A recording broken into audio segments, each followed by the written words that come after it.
Praise the Lord. Praise the Lord. Praise the Lord. Praise the Lord. Hallelujah. Hallelujah. Hallelujah. Hallelujah. Hallelujah. Hallelujah. ମୋର ପ୍ରିୟ ବାପା ମା ଭାଇ ଓ ଭଉଣୀମାନେ ଏବଂ ମୋର ପୂଜ୍ୟ ଧର୍ମାଧ୍ୟକ୍ଷ ବୃନ୍ଦ ଏବଂ ସମସ୍ତ ଯାଜକ ବୃନ୍ଦ ସେବା ଭକ୍ତିଗଣ, ଆଜି ମୋର ହୃଦୟ କୃତଜ୍ଞତାରେ ପୂର୍ଣ୍ଣ ହୋଇଛି। ଏଭଳି ବିହଳିତ ହେଉଛି ଯେ ମୋର ଆଖି ଛଳ ଛଳ ହେଉଛି, କିନ୍ତୁ ଲୁହ ଲୁଚେଇବାକୁ ପଡ଼ୁଛି। ଅଧିକାଂଶ ସମୟରେ କେତୋଟି ହସରେ କେତୋଟି ଲୁହ ଲୁଚିଥାଏ, ଆଉ କେତୋଟି ଲୁହରେ କେତୋଟି ହସ ବି ଲୁଚିଥାଏ।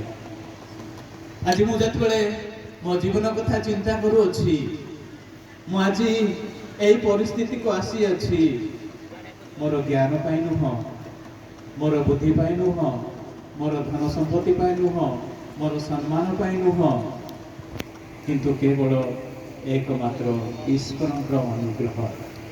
ତାଙ୍କ ଅନୁଗ୍ରହରେ ଆଜି ଯାହା କିଛି ମୁଁ ହୋଇପାରିଛି। ତେଣୁକରି ସାଧୁ ପାଉଲଙ୍କର ସ୍ୱରରେ ମୋର ସ୍ୱର ମିଶାଇ କହୁଛି, ପ୍ରଭୁଙ୍କ ଆଜି ମୁଁ ଯାହା କିଛି ହେଇଛି କେବଳ ପ୍ରଭୁଙ୍କର ଅନୁଗ୍ରହ ପାଇଁ। By the grace of God, I am what I am today. ଆଉ ଏ ସମସ୍ତ ଅନୁଗ୍ରହ ଆସିଅଛି ଆପଣମାନଙ୍କ ଜରିଆରେ।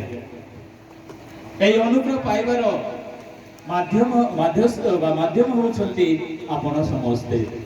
ଆଉ ତେଣୁକରି ଆପଣ ସମସ୍ତେ ମୋ ଠାରୁ ଧନ୍ୟବାଦ ପାଇବାର ଯୋଗ୍ୟ, କାରଣ ଆପଣମାନଙ୍କ ଦ୍ୱାରା, ଆପଣମାନଙ୍କ ପ୍ରାର୍ଥନା ଦ୍ୱାରା, ଆପଣମାନଙ୍କ ଆଶୀର୍ବାଦ ଦ୍ୱାରା ଏହି ଅନୁଗ୍ରହ ମୋତେ ଆସିଅଛି। ତେଣୁକରି ଆପଣ ସମସ୍ତଙ୍କୁ ମୁଁ ବିଶେଷ ଧନ୍ୟବାଦ ଦିଏ। ଆଉ ଯେତେବେଳେ ମୁଁ ଦେଖେ ମୋ ଜୀବନ, ମୁଁ ତ ଜ୍ଞାନୀ ନୁହଁ, ମୁଁ ତ ବଳଶାଳୀ ନୁହଁ, ମୁଁ ତ ଧନୀଶାଳୀ ନୁହଁ, ମୁଁ ତ କୌଣସି ବିଜ୍ଞ ବ୍ୟକ୍ତି ନୁହଁ, ମୋର ଦୁର୍ବଳତା ଅଛି। ଏହି ଦୁର୍ବଳତାରେ, ଏହି ମୋର ଅଭିଜ୍ଞତାରେ